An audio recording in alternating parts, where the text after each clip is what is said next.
were a bit raunchy and raucous. We kept you on a really short leash. Nice to be on someone's leash sometimes. I was gonna say, with that hair, you better play an instrument. It is so rock and roll. I love it. I think she's a they. That didn't come out right. Can you do this for, a donut? People will do anything for a t-shirt. That's like genius.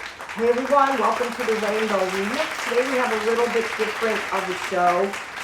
Denise is traveling. She's in Florida visiting her mom, so she is unable to be in the studio today. But we have Joanie back from South Florida Concert News, and we have a different type of a show today. Actually, this was Denise's idea when she knew she wasn't going to be on this week, and usually I'll do a rewind, but since I had my new song Unbroken released a couple of weeks ago, she thought it would be a good idea to highlight that and have me be the guest in the mix, even though you're really the guest.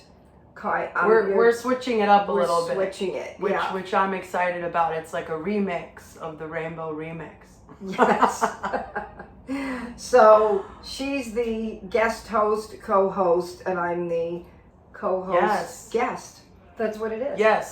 I'm excited to hear all about your new song and, kind of how all of this came to be. So let's just jump right in. We're going to jump right in. If we can do that. What was the moment or experience that inspired you to actually write Unbroken? Well, I hadn't written a song in a couple of years. Right. I wrote Nothing But Faith, and I'm going to re-record it. There were some things about it I wanted to do a little bit differently. So I haven't, when you're a writer, so you have to be inspired. Sure. 100%. And I mean, there are some famous songwriters that go decades sometimes without writing. Billy Joel, writing a song. Great example of that.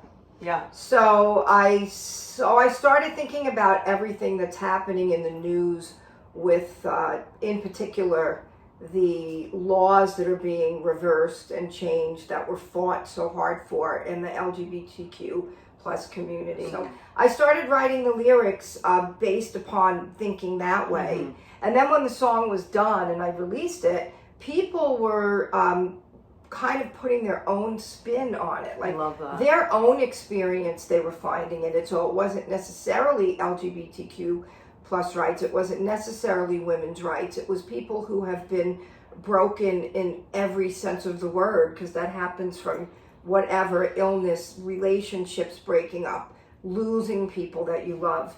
And so I decided to make it an across the board. When you get broken, being able to get yourself back up, rise back up again, and be better than where you were before. It's an essential message, I think, now more than ever. Yeah. People are going through so much.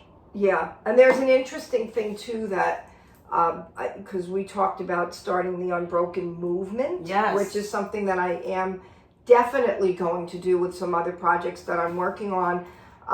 But I want to do an Unbroken movement also for women of a certain age who, a lot of women feel once you hit 50 is kind of the number, that you're invisible. And a lot of women at that age have raised children, they're empty nesters, they're divorced now, so now they're starting over again on the dating scene when they hadn't been on a date in 25, 35 years. So I want to show that women, no matter what age you are, you can follow your dream, you can still have a dream and rise up and be better and beyond from where you want to be, because life is not over. People are living longer, and what people look like at 48, 50, even 20 years ago is different from the way they look now. I look back at old episodes of All in the Family, and I'm like thinking, oh my gosh, like, am I Archie's age now? Like, what? Like, I know Carol O'Connor was 48 years old. Oh, okay. Not there yet. Not there yet. But I mean, imagine B. Arthur, when she did Maud. I love she B. was Arthur so also much. 48 years old. Yeah. So like amazing. People Yeah. didn't look the same. No, people are not aging the same way. And this is important, to acknowledge this. Yeah, so I wanted to make the message of, it doesn't matter how old you are. It sounds so cliche to say age is just a number, but it really is. And there are so many opportunities with social media now where people can reinvent and live their dream. So, so that's what, in the long and the short of the answer is of. Beautiful message that I think all of us can find some healing and catharsis like within this song.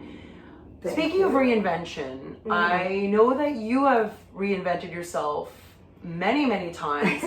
How many times would you estimate you've reinvented yourself, and why? What are some of the reasons behind these various reinventions? Well, I think if I had to say one word, it's survival. To survive certain things in life, I had to really switch it up. So I started out, you literally know me your entire life. Yes, it is a unique perspective. Yeah. Right. For those of you watching that don't know, Joanie is my niece. So I was 17 when you were born. So so you've seen a lot of reinvention in me. I started out as an accountant. So I was, the clutch purse, the hair, the nails. It was so rad. You used to wear these like fan shoe clips on your pumps that I thought were so cool. And JD had the most incredible 80s home. It was perfection with like the mauve aesthetic. Like everyone wants to copy this now. Like I'm seeing it on Instagram. People are trying to recreate these 80s homes. And you really had it with the mirrored, she had this mirrored piano coffee table. Music was always a hidden constant in your life. I think even when you didn't realize you were supposed to go back to it, it was always kind of there, like waiting for you to wake up and realize, come play me. Right. I'm the songs you need to write. Yeah, absolutely. Coming from a musical family, we come from a very musical family. Yes. But music was always like a hobby, considered like a hobby. Yeah, it was never. You're the first to do it professionally, and definitely the first to bring it to Colt Stadium. I don't Thank you. know anyone like that was, and to all of these military bases, and you've been at this so long. Yeah, it's been, and so much respect for that, because it is not easy as an original artist. It was never easy as an original artist, but I just think now with what's happened with the record industry, definitely, people don't buy albums anymore. It's so people are now streaming their music, which but we need music. The arts, we need your voice. We need to feel less broken. Exactly, and I think everyone can agree that music can bring all kinds of emotions. So it can make you feel, it could make you feel happy. It could, in a celebration, it could make you feel romantic. It could make you feel, soothed when you're feeling upset. It could really calm you and bring you back down to a place where you're feeling better. So music definitely reaches every sense of the senses of emotion. But and having come from a musical family, it was always there. But when I stopped to realize, from the time I'm old enough to remember wanting to be anything, I wanted to be a rock star. I didn't know the word was rock star. Yeah, I would say, I want to be a singer. I want to be, and I think I'm definitely sure that being a dreamer of that level was always there, because I used to write letters to my aunt, who lived like probably by car less than 2 hours away, but in my little mind, I thought it was so far away. And I would write to her and say, I'm going to have a plane when I'm a singer, a famous singer one day, and I'm going to fly and come to see you in my plane. And I always had that dream, but because the family values were more like you traditionally, you go to college, you get a job, you get married, you have children, you have a family. Music is for fun, definitely necessary in every holiday. We had like the best holidays. Our holidays were so much fun when we used to all play music. I vote for us to bring that back. We should, but not everyone's into it like the way well, it used you to got be. me. Yeah, I'm on board. Well, we literally had like sing-alongs standing around the piano. So much fun. Like Granny would play, my mom, her granny. And Grandpa would sing. And Josie and Roy, everybody would stand around the piano and sing. Like Those were it the was best times. really fun times. Buy those times. You can't. My grandma played the ukulele and the piano. Yeah, we grew up with the ukulele and so many great memories. And I remember like when I was 4 singing along. Yeah. To her. Oh yeah. Oh my gosh, I have. And you played the drums. Can we talk about David Danner, the drummer? Speaking of reinvention, that was the first instrument that I really wanted to play, because when we were little, like it was without question, you got piano lessons, whether or not you wanted to. My 2 sisters got the piano lessons, but they weren't really. It's funny because my sisters did not get the bug to want to play in front of people. So I was the only one that had that, and I would drag my sister Marianne, who's 2 years younger, to doing plays for the family and any like our visitors that came over. We always had company. She's still not okay. They called it company. She's still not okay that she had to be your side. No, she still complains about it. She used to kick me in the shins, and so yeah, but I didn't care. I would still give her, you're gonna do this part, I'm gonna do this part, and I would give her like a hat and a cane, and we would dance around. Perfect. And so, I mean, unfortunately back then we didn't have the opportunity to have video right at our fingertips like we have now, and even pictures. But but the interesting thing is they did not have that bug to want to be in the spotlight, and I always had that to want to be. It was always in me, like it's in my DNA. And my grandmother used to say, it's in her blood. She's got to do this. It's in her blood. And she knew. She had so much self-awareness. She really and knew. She was ahead of her time. She was so ahead of her time. She was the flapper girl, and so cool. Probably way more wild than we know. Yes, which is why they were so strict with all of us, I think. I know my mom was really wild. Yeah, she was super cool.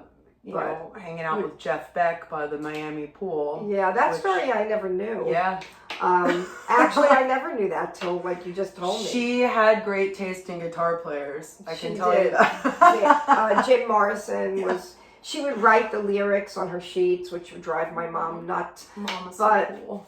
But, you know, having said all of that, you know, as time... Oh, so the drums, I just wanted to say this. So I get the piano lessons because that was a given. Everyone got piano lessons. Whether or not you wanted to play, you got them at like 7 years old. What a gift that was, foundationally.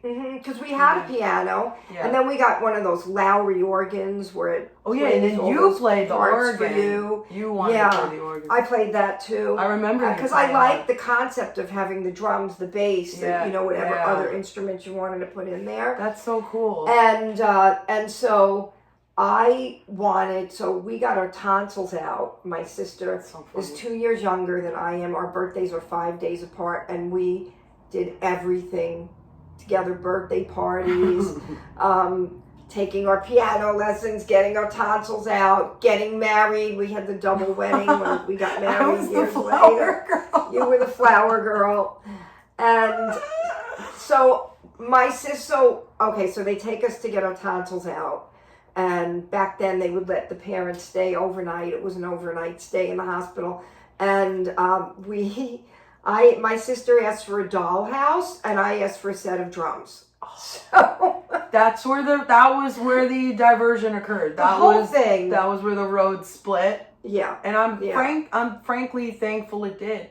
I think it probably revealed a lot more things about who I was back then. But absolutely, but good for you. And honestly, back then, little girls in the 70s were not dreaming of being rock stars. Maybe you and Joan Jett, that was it. Yeah, at that time, it just like wasn't a thing, but like you were paving the way. Thank you. Yeah, for future girls that want to grow up and rock out, because I wanted the drum. You're right. I didn't have any friends that had those aspirations, and so they get me the drum set, and of course it was a toy drum set. It wasn't a real drum set, and I beat those drums because in my little head I think I was 7 or 8, and Marianne's 2 years younger, so my mind, I was thinking I was feeling perfectly fine, and now my parents take us to this place where they make us get sick. And I said that to my mom when I woke up. We were feeling fine, and you took us here and made us sick when I woke up from the anesthesia. Oh my God. Because in order, we constantly were getting sore throats, and in my case, ear infection. So that's why back then, everyone just got their tonsils taken out. It was just like no one has tonsils. They did that. They would remove teeth and stuff, and they don't do a lot of it anymore. No, I mean, I don't think anyone my age has tonsils because it was just a given. But so I say this to my mom. So now I'm like, because you had to be well to get the surgery, right? So I had to recover from the ear infection and the sore throat. And once we got better, they took the tonsils out. So I go home, and they have this beautiful drum set, and it had a psychedelic, because it's the 70s, the colors on the bass drum. It was all cool psychedelic colors. And I couldn't talk because, the sore throat from the tonsils. And I just beat those drums. Oh my God. They told me the story because I kind of remember it. I do remember that. I beat those drums until I broke them. I just was so happy with these drums, but I had the rage about I was feeling fine, and they took us to this place and made us sick, and then I just beat those drums, and I just wanted to love playing the drums. But back then girls didn't play drums, and so anyway, I didn't play drums again until I was like 20 years old. I got a set. I got another set. And I played drums in my first band. I remember that set of drums. They were blue. Yeah, and I got them in a pawn shop, and my very sounds first like band, a blues song that you might need to write. The blue drums.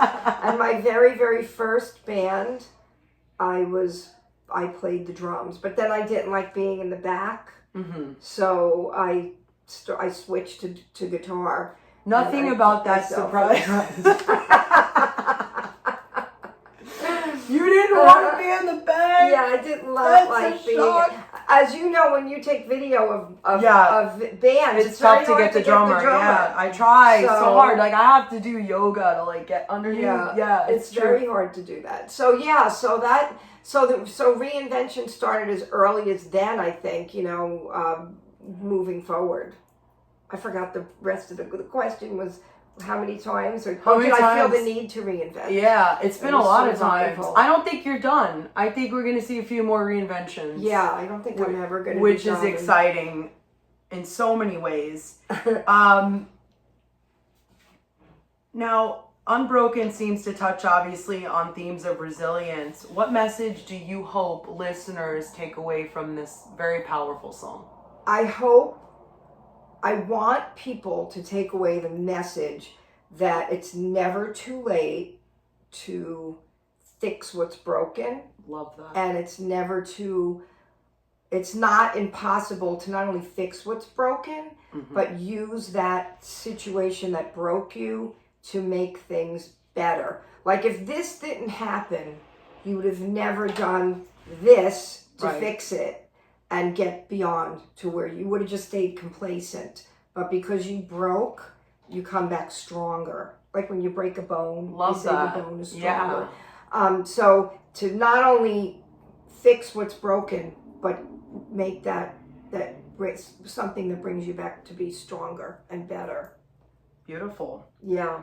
I completely believe that that's possible. Definitely. How does Unbroken set the stage for what's coming next in your musical journey? Well, as I mentioned before, and we talked about, I want to start an Unbroken movement. Social media has been something challenging, a bit challenging for me because it's been growing so much. I mean, there used to be just Facebook. First it was just MySpace, and then it was just Facebook. Now there's so many platforms that I'm going to be combining all of them and making an Unbroken movement necessary for everyone, like, you know, there for anyone that wants to feel like they can rebuild and come back like the phoenix rising from the ashes. But I want to make a movement, it's particularly for a message for women of a certain age or women of any age, but I say women of a certain age because of the fact that so many women feel it's too late. It's not that it's impossible, but what am I going to do at this point? I can't start changing careers. You can. You absolutely can. I want to use whatever way I can get that message out, which would be obviously through the song, and using that song to do a tour of an Unbroken tour of songs that are empowering.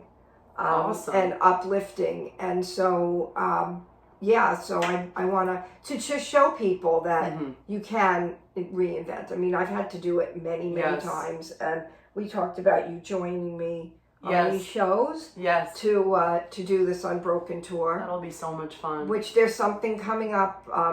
The first of these is coming up on, I think it's September 16th. I have to check the date. Okay. For Women on a Roll. Which is going to be a virtual concert. Excellent. And I'll put all the information. Love that. What's the story behind the Rocker Bitch t-shirt that you're sporting? My Rocker Bitch shirt, I have proudly earned. This shirt is so old, it's starting to come apart.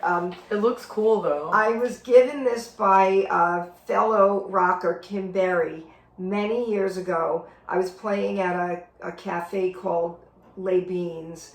Oh, I remember that. Les Beans. Yes. It was spelled L-E-S and then they had Beans. Such good coffee. Oh yeah, they had like the total coffee house vibe. The best coffee. Yeah. Jingle All the Way Joanie. They had a blend. They made coffee names, like special blends of coffee for people that were in the mix there, and I played there like at least 2 or 3 times a month.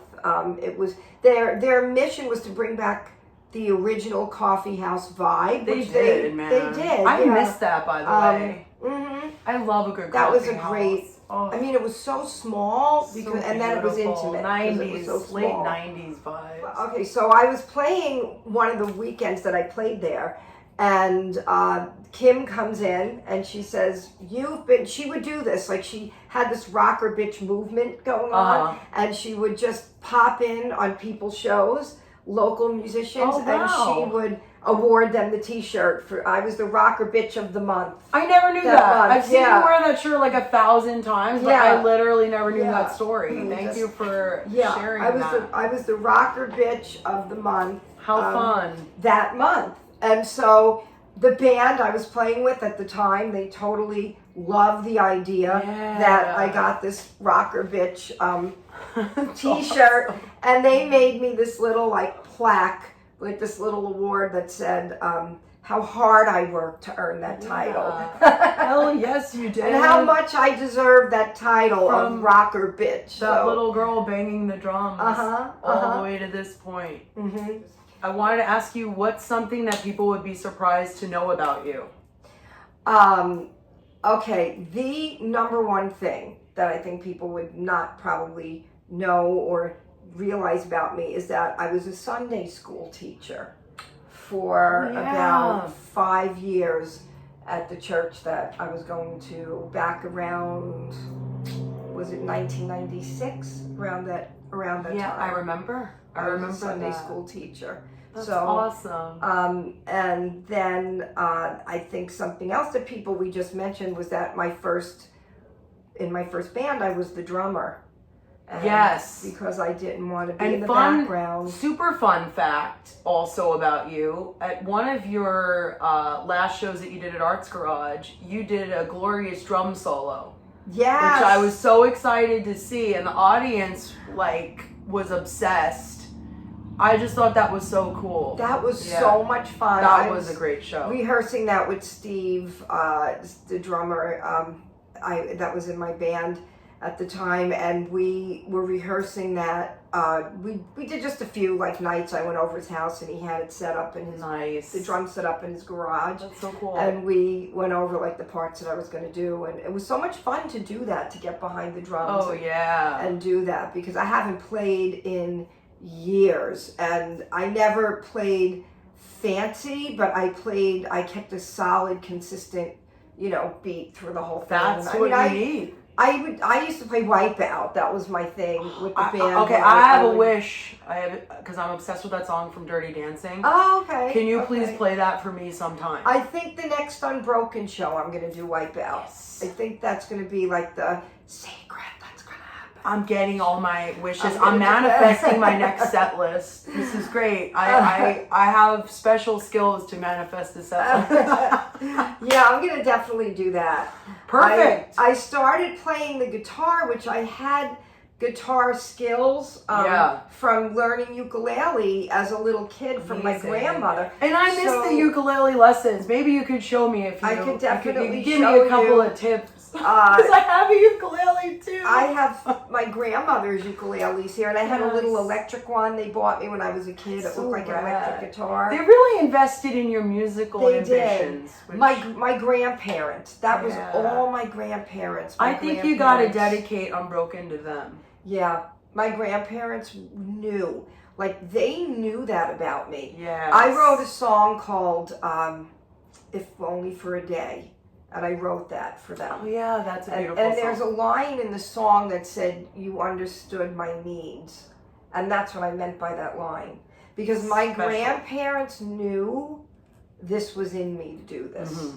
But my parents thought that it was more of a hobby, and they kind of worried about where women's lives go when they become the girl in the band. So, they just become awesome. They were afraid of you getting so awesome. That's all. Right. I was very, very, very overprotected growing up. So sheltered. Yes. That's why it took me so many years to figure out who I really am, because I just went along with the process of you go to school, you become an accountant. I mean, that's what I did, but whatever you become, a nurse, a teacher, and then you get married and you have children, and that's your life.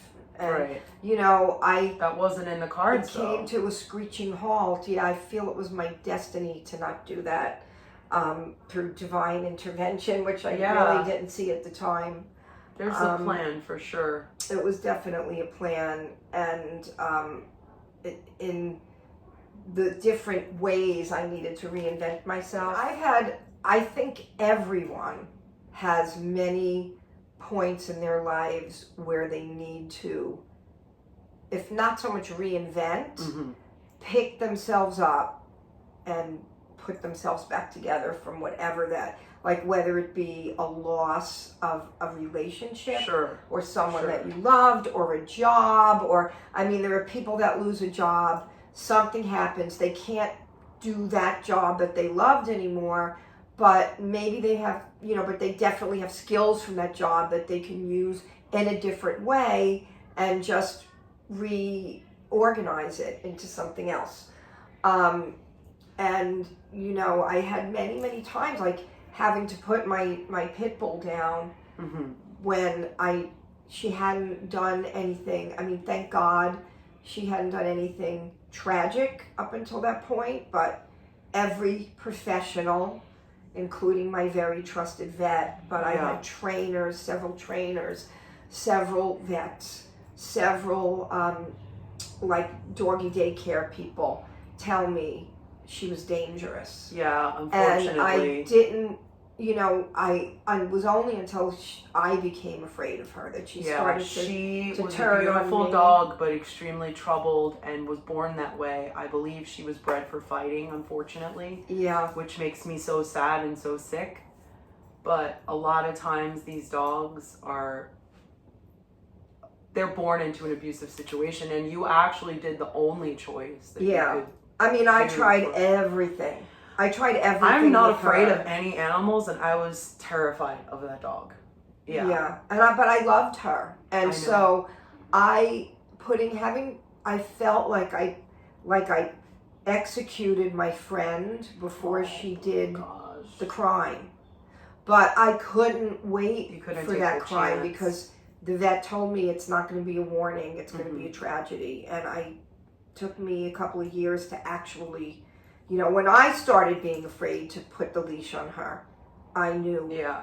So that was one of the times that I was broken and I needed to come back from that. And what I did was what I go to when I need to fix or survive, and I wrote a song. Perfect. And that's my song called Without You. I wrote a song called Without You. I didn't record it, but I've played it at some shows live. You should probably record that one and put it on the Unbroken album. Yeah. I feel like that makes so much sense. It should be on the Unbroken album. Look at that. Yep. I'm manifesting the set list. It will be. And now I'm also manifesting the album, the track listing. Right. That will be on it.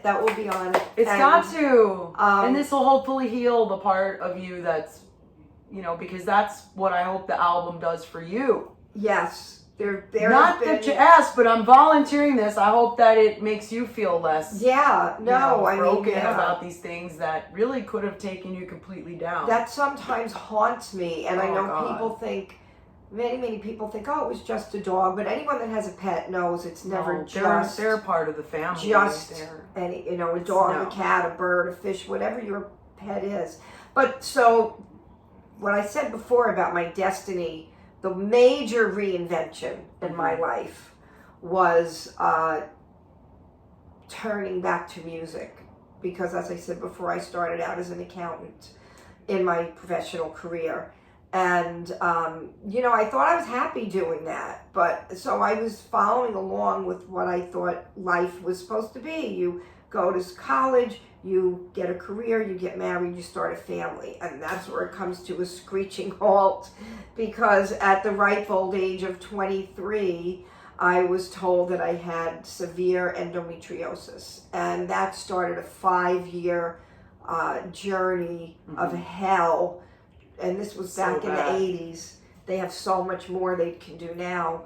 And at 28, being told that it was probably not ever going to happen. It was not impossible, but it was not probable. And so the doctor told me, you're young enough. I mean, I was 28 at that point. You could come back in 10 years. We'll be better at what we do, and we can maybe help you then. So at that point, I had been through 5 surgeries, 3 of them major surgeries. And I had been on so many different drugs to try to make this happen that I had gained 40 pounds. So I felt so out of control of my body. And all this time being around people my age who were having kids by accident. They were having babies like by accident, and here I am, and you feel like a freak, you feel like you're out of control of who you are, you feel hopeless. And I was just watching My Big Fat Fabulous Life with Whitney. Oh yeah, I love her. And that brought back all those feelings that I haven't thought about in a very long time when she was talking about how she felt.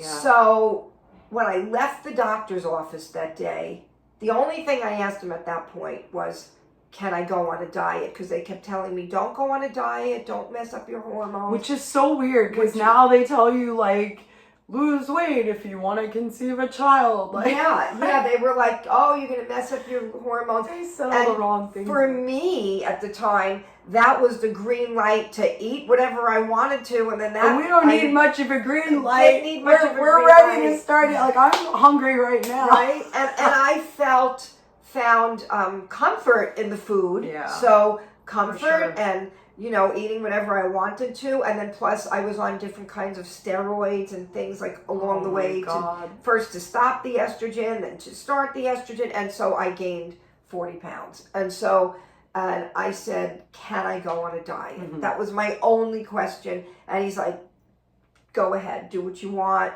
He said, just, he felt very badly about the fact that he could not help me anymore.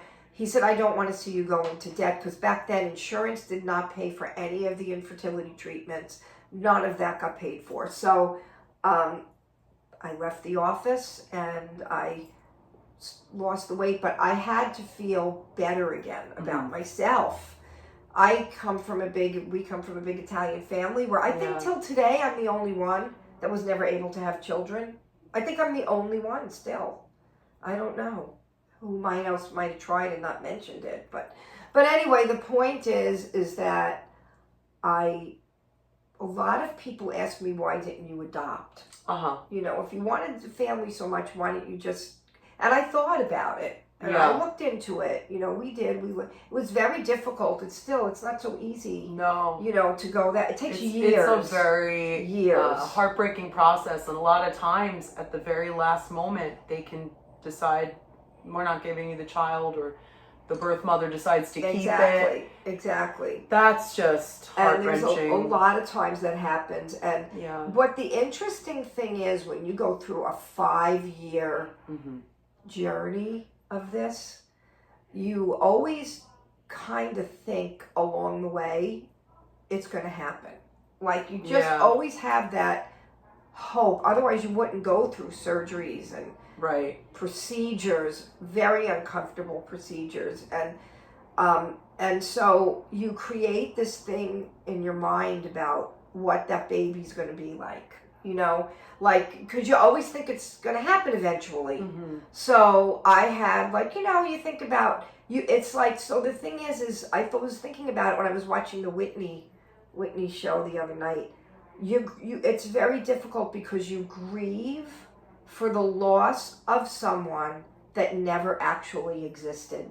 Yeah. And to explain that to someone, because I think I told you, I had even, I wanted to do the nursery with lambs, instead of doing, everyone did Snoopy and Winnie the Pooh, but I wanted to be different. I always wanted to be different. So I like those little sheep and those little lambs and stuff. So, and I always thought it was going to happen. So you picture this child, you imagine that child's going to be there one day. So you're grieving for the loss of someone that never existed. And it's very hard for anyone else to understand that. Yes. So people say, oh, why don't you just adopt? But at that point, I was so broken. I couldn't be anything to anyone, even a baby, until I felt better inside, until I fixed me, And I was just like, what makes me happy? Right. And where did I go? Music. Love it. That's why I say survival. Yeah. Because that's how I survived that. I started to go to vocal lessons, which I took you to. You were like, what, 13? 12? 13? And we went to Backstage Music. And I wanted to sing Mariah Carey. Which is, well, picked the hardest person. I picked the hardest person. And Celine Dion. Celine, you recorded Beauty and the Beast. Did I? I don't even remember. I remember I was singing, we did Grandpa from the Judds. We did that at the concert. Yeah. They did a concert. I was so freaking scared. Me too. To get on that stage. I was never as scared as I was that day. I never got that scared again. What the hell? I don't know what happened either. My body was shaking. Yeah, I was so and scared. My mouth went dry. I remember that. I remember that. You're right. I was so nervous too. Maybe I was picking up on your energies or something. I don't know. We each sang. Well, we had never done that before. I never did. I was so scared. That was the first time. I only had sang in the chorus in middle school, really, or at our family gatherings. I would sing along, but I didn't really have the thing where I wanted to get out there. Yeah, I mean, I was born with that. So So I started going to vocal lessons, and I was 28, and I felt like I was too old to start because Britney Spears was coming up, and people were starting at 15, 13, 12. Now they're like 9 months old. Yeah, now they start before they're born. There's no record deals now, so I have no idea what they're doing. So I was like, I'm too old. And my teacher was younger than I was by like a year. You know, Carla. If you're watching, Carla, we love you, Carla. We love you. She was our teacher, and was so inspiring to me because she was like, you were not too old. And you're going to be 30, because I'm like, I'll be 30 in a couple of years. And she's like, you're going to be 30 anyway. You're not too old. Wow, what a great message. Yes. Thank you, Carla. See, now that I'm older, I get it. I understand. Oh, yeah. At 12, I wasn't getting it. Now I get it. I've got to tell you that, well, Carla, you know this, like many, many times when I do release an album or when I did when I did my song at Lucas Oil Stadium for the Colts halftime show, I always tag her and say thank you. Aww. Because you are the reason I did this. Because I just went in there thinking it's too late. And she's like, it's not too late. It's not too late. You should be gigging. I didn't even know that word. That word sounded so strange to me, gigging. I'm like, what does that mean, gigging? You've done it forever now. And she's like, you should be gigging. And so I got my first job through the school. Somebody needed I was doing country music. Actually, I got my name through the school, JD, the JD. I remember that. Because I was the only person in that school in Boca doing country music. Everyone was doing rock. And 90s country was so incredible. Yeah. And so it still is. They started calling me JD Twang. Like Katie Lang. Yeah. Yes. So, because Katie Lang had a big career at that time. Oh, yeah. So, when I got my first job, which when they said gig, like I said, it was so funny, that was a weird word to me. They said, Carla said to me, keep the JD. That's really cool stage name, JD Danner. Keep that. And just start using it. Perfect. And it was so weird, like the first time I was saying it to people, when I would go out somewhere to sing, and they would ask me my name, it sounded so weird to say JD. Now it's like second nature. Yeah, you became, you know, but this personality. That school was very instrumental, pardon the pun, to me getting this whole career. So I did that job. It was a country singer. They wanted a country singer for an engagement party at a house. Amazing. And that's what I did. And you did it. And so that I had to audition for the people, and I brought my song on a boombox, and I went to their business, and I can't even believe this is the most 90s story. Right? I love it. And I made $50, and I took the $50, and I went to dinner with my ex-husband, my husband at the time, Uncle. And we went to dinner, and I paid for it with my money that I made. That's so rad. So that was like a big deal to me. And anyway, that's kind of how that started. But that is how I survived the biggest heartbreak. And then I kind of looked at it like, this has been my destiny from the time I was born. Right. But I forgot about it because of life gets in the way. But I felt it was completely divine intervention that this is what I should be doing. And even though that road was really hard, and in the song I say dusty roads that will make our way, it was a very hard road to get there. And I was definitely beaten down and broken. But once I started playing music and I got a band and I started doing all of that, I realized if I had had children, I would never have been able to be in bars 4 nights a week. And when I started out, there were some seedy dive bars. Like when I remember dive bar, I was there hanging out. But the diviest dive bars, but that's how I honed my craft in the dive bars. And so, that was my means of survival. I love that. I think we need to normalize that it is never too late to achieve your dreams or goals. And I also want to normalize we don't have to take these traditional paths anymore. No. And I'm so glad Definitely. that you were able to find the music and the music found you, and that your story is continuing to be written. Thank it is you. not over, and there's so much left to enjoy, and I'm excited to see the next chapter for you. This is an exciting thing to watch unfold.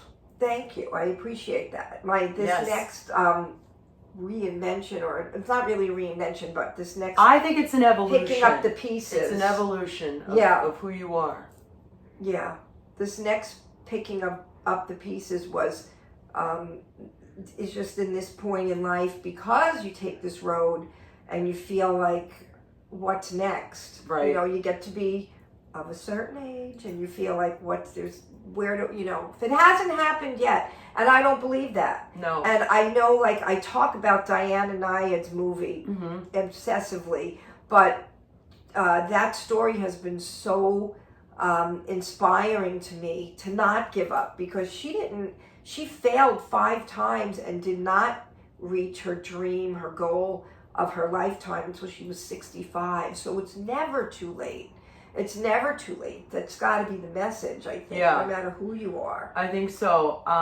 You look up to Diana Nyad, and I look up to you.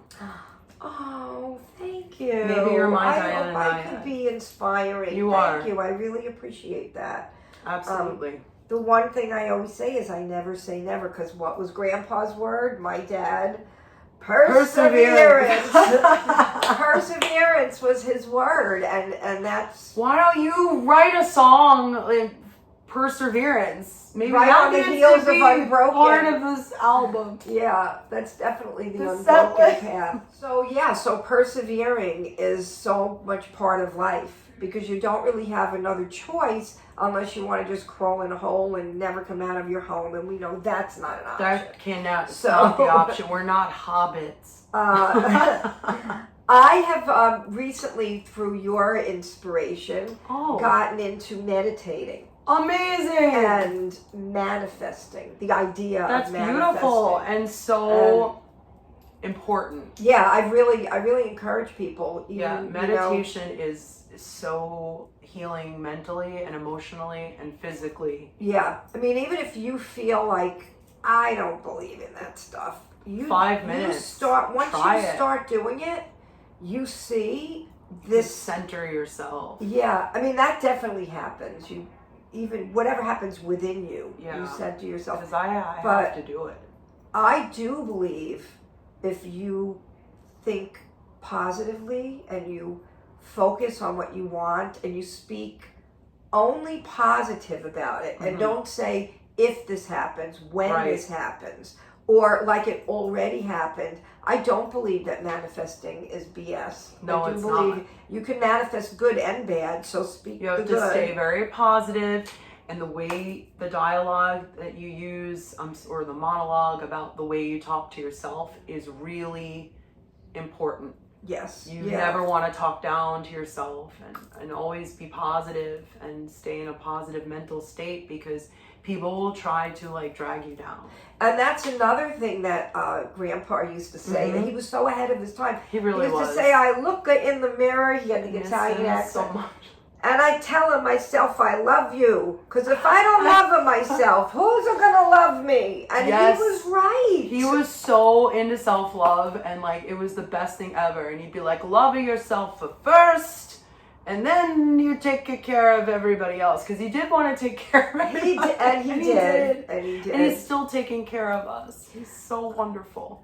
So I am what a going joy. to, it was awesome growing up with someone with such positivity, and the never giving up, never say never, failure is not an option, all of those things. Yeah, he was a revolutionary for sure, coming to America straight from Sicily with a heart full of dreams, and then he made all of our dreams come true. And coming from war-torn Italy. It's humbling to think of what, like, the bloodline that we come from, of these incredible people. So I I want to thank you for being here today and coming and doing this. This was so much fun. When Denise first suggested it, I was thinking, what am I going to talk about? And then here we are. Denise has a lot of fantastic ideas. Yeah, we should listen to Denise. We should. I think we should all listen to Denise on a regular, just in general. She's also funny, so freaking funny. Yeah. But and you know, she has done podcasting since before it was even called podcasting. She was the original podcast. Internet radio, I think, when they did she was the OG. Yeah. But I'm really happy we did this. So thank you for coming. Thank you so much. Wear my rocker bitch shirt today. It was a lot of fun for the rest of the day. Actually, I'm going to meet Denise now for a cup of coffee. Awesome. She was able to get away from. She's helping her mom this week. So she was able to get away for a quick cup of coffee, and we're going to see each other before she goes back to the UK. But I want to thank you guys for listening. We have a lot coming up on the Rainbow Remix for the rest of this year. We get so many cool guests on this show. You get amazing guests, I have to say.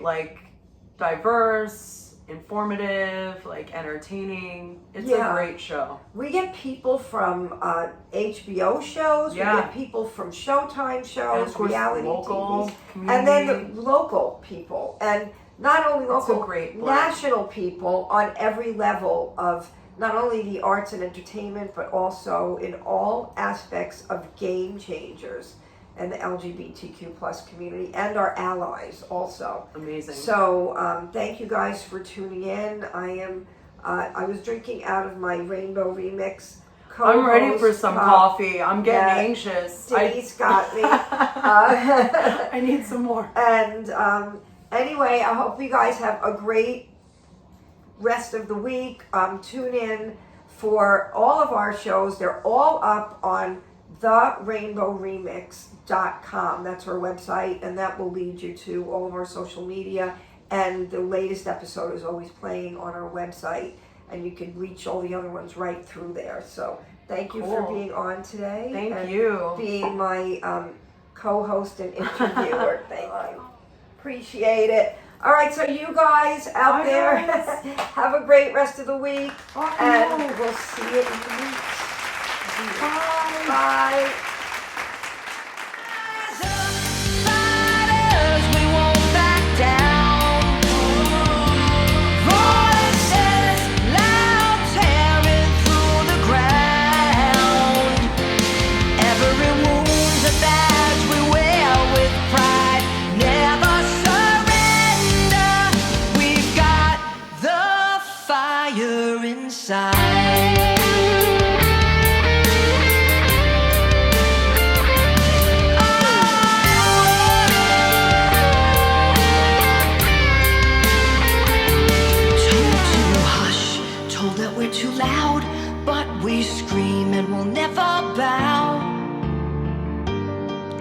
And scars forge this steel. No more doubts, this power's real. We are unbroken, we're the storm. All their rules, we've torn apart the norm. No apologies, hearts ablaze, we're the sun, we're the endless days. Rise up, fighters, we won't back down. Voices loud, tearing through the ground. Every wound's a badge we wear with pride. Never surrender, we've got the fire inside.